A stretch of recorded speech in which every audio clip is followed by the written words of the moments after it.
बिस्मिल्लाहिर्रहमानिर्रहीम अस्सलामुअलैकुम। It's me anatomy and physiology lecture Naima. आज का जो हमारा टॉपिक है वो है from the unit anatomy of digestive system and the topic is anatomy of stomach mentioned on page number 19 and the lecture is for session 2021. So starting on page number 19, the anatomy of stomach की anatomy आज हमने in detail discuss करनी है। सबसे पहले stomach है क्या, it is a muscular bag that connects, it is not above नहीं आएगा यहाँ पर आएगा below to the lower end of oesophagus and below की जगह यहाँ पर आएगा अबव द ड्यूडेनम।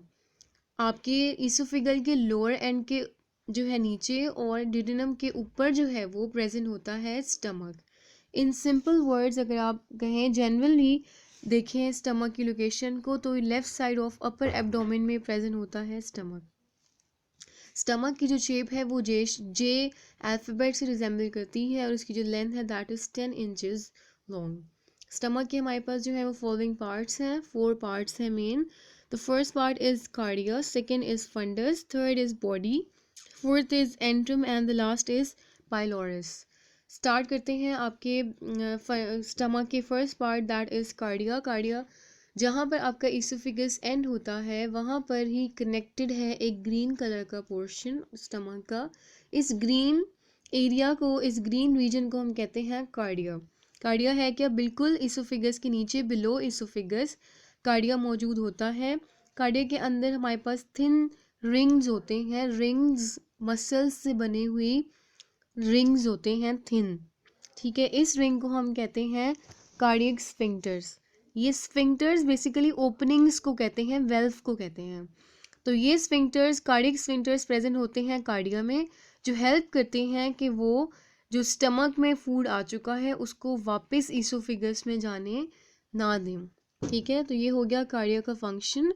सेकेंड है हमारे पास दैट इज़ फंडस। यहाँ पर जो आपको रेड रीजन नज़र आ रहा है, बल्जिंग एरिया, वो एरिया जो है आपका राउंडेड एरिया वो कहलाता है फंडस एक राउंडेड एरिया है that is present to the left of the cardia and below the diaphragm.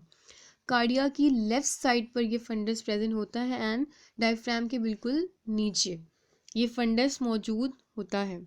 Then we have the body ये जो लार्ज पार्ट है आपके स्टमक का और मेन पार्ट है वो कहलाता है बॉडी। जो सब स्टमक की जो सबसे लार्जेस्ट और मेन पार्ट है वो है बॉडी।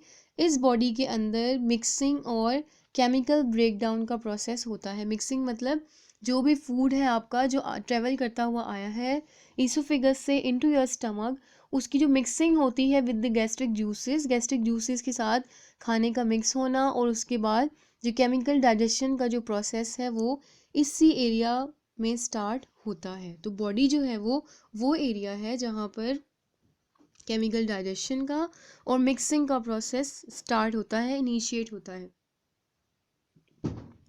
फिर है हमारे पास एंट्रम आप यहाँ पर देख सकते हैं जिसको हम पाइलोरिक एंट्रम भी कहते हैं, पर्पल एरिया।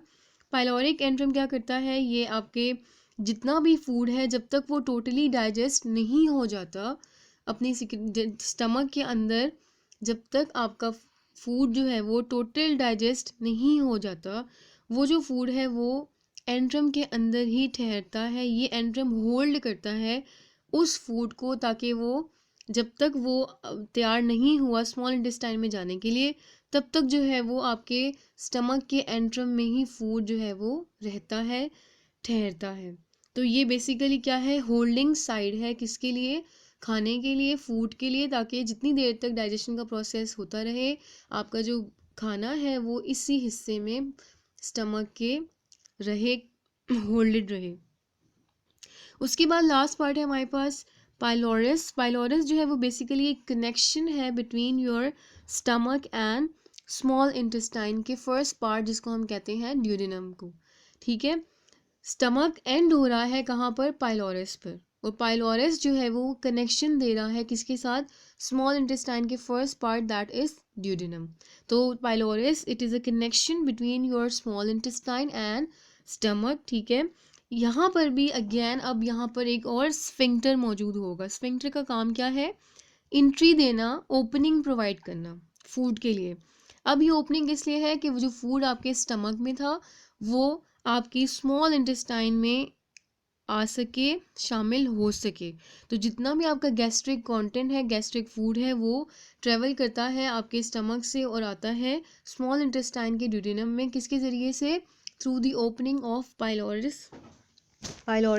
स्फिंक्टर्स।